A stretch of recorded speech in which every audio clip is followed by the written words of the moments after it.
Hello students. So today we begin chapter 6 and that is sequencing of tenses. Basically in chapter 6 we will be talking about sequencing of tenses. We will talk a little about types of essays and then we will be talking about comprehension words in context. These three topics will be covered in chapter 6. So let's discuss what is the sequence of tenses. There are basically in the sequence of tenses there are two clauses. There is one principal clause and then there is subordinate clause. In principal clause it is a sentence in itself, it is a complete sentence, but a subordinate clause is usually an incomplete sentence, incomplete action. Basically that incomplete action is completed with the help of a principal clause. So let's discuss this in detail. The sequence of tenses is the principle according to which the tense of the verb in a subordinate clause follows the tense of the verb in the principal clause. What does this mean? The subordinate clause would be following the principal clause, the tense of the verb. So basically this is what it is usually in all the three tenses, past, present and future, and there are certain rules which are applied when we use principal and subordinate clause.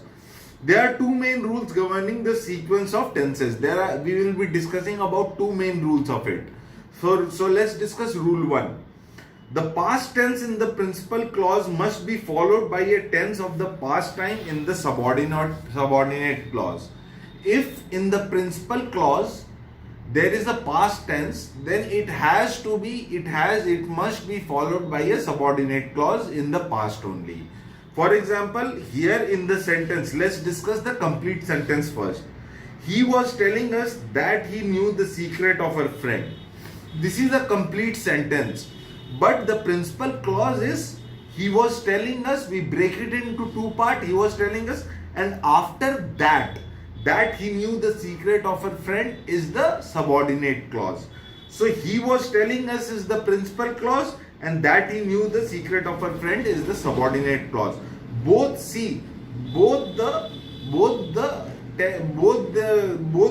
clauses are used in past tense. Since principal clause in past tense, the subordinate clause is followed by principal clause and it is also in past tense.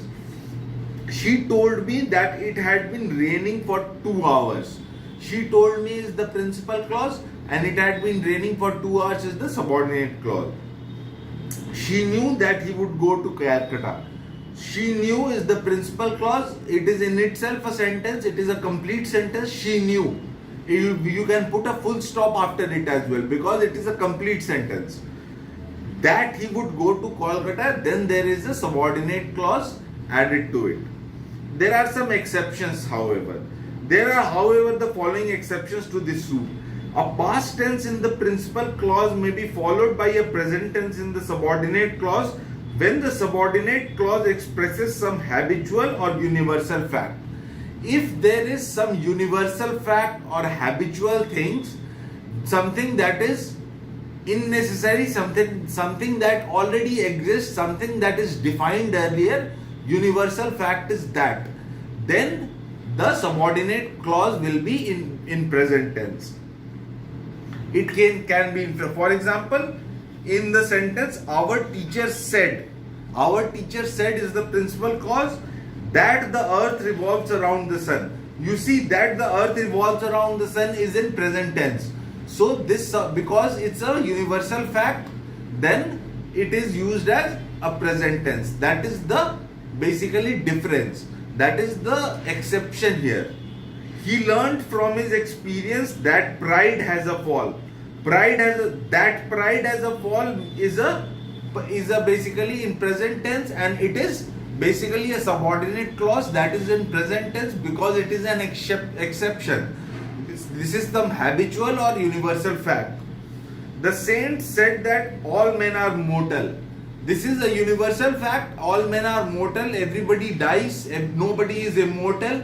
So subordinate clause is in present tense. Second exception.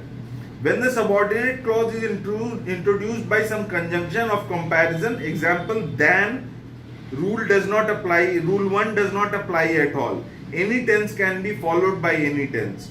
So when there is a comparison, using the word than, then any tense can be followed. Even if there is a past tense in the principal clause, it may be followed by any tense required by the sense in the subordinate clause when the subordinate clause is introduced by than, as he respected you better than he respects me. See, he respected you is in past tense, the principal clause in past tense, but since there is than used, so than he respects me is in present tense.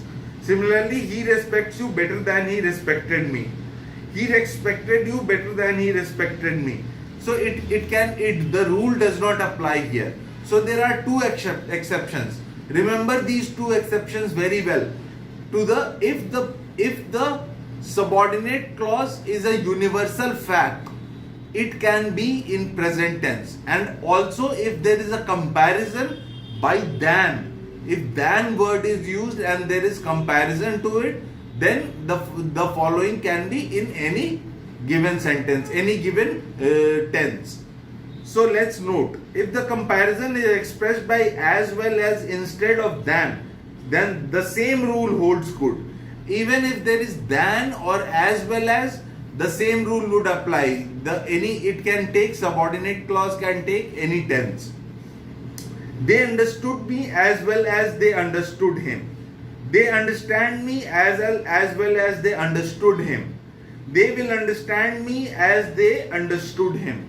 So see, here even if the principal clause is in any tense, the subordinate clause is also in any given tense. So these are the rules, remember them very well. Let's discuss rule 2. A present or future tense in the principal clause may be followed by any tense in the subordinate clause as required by the sense as. See, if there is past tense, rule 1 was, if the principal clause is in past tense, the subordinate clause will be in past tense. Apart from those exceptions, there were certain exceptions that we discussed. But in rule 2, if the principal clause is in present or future tense, the subordinate clause can be in any tense. Tanya says that she went to Dehradun. Tanya says is in present, that she went to Dehradun is in past. They will say that they did not betray their country. They will say that they will not betray their country. See, the principal clause here is in future, and the subordinate clause is used in future tense as well. So it can be any tense. He will say that Ramesh played a trick. He will say principal clause is here in future. Ramesh played a trick is in past tense.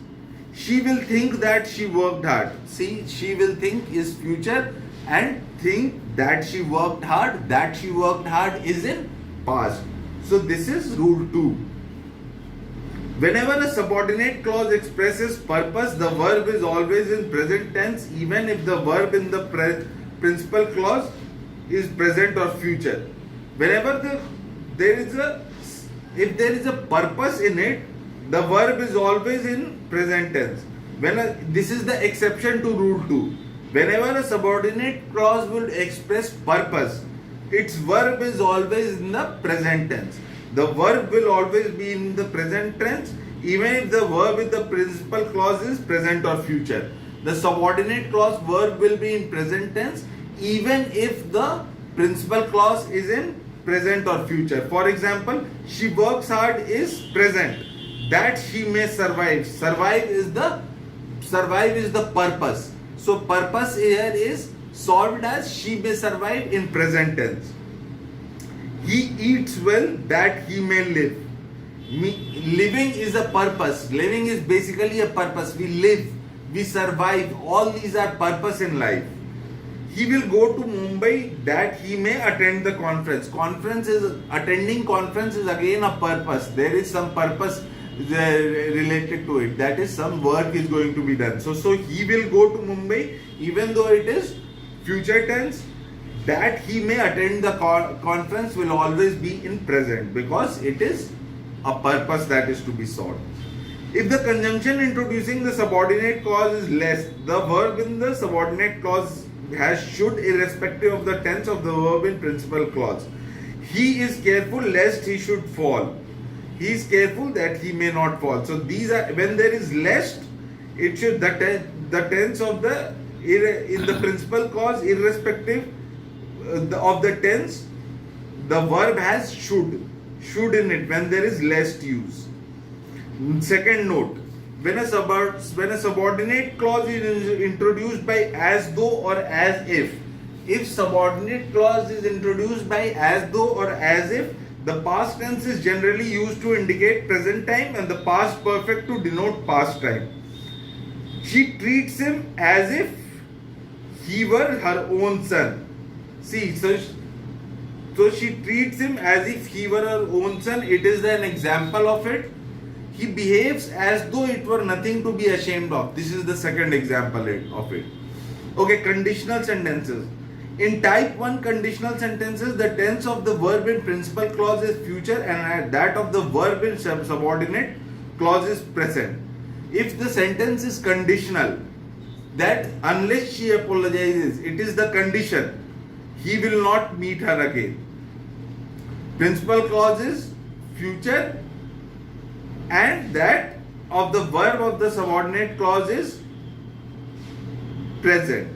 If it is cloudy, they will postpone the match. So if it is cloudy, then it will be postponing the match. If you help me, I shall reward you. So basically, tense of the verb in principal clause is future and that of the verb in the subordinate clause is present. We will discuss about types of essays and comprehensions, word in context in our next topic. Students, have a good day.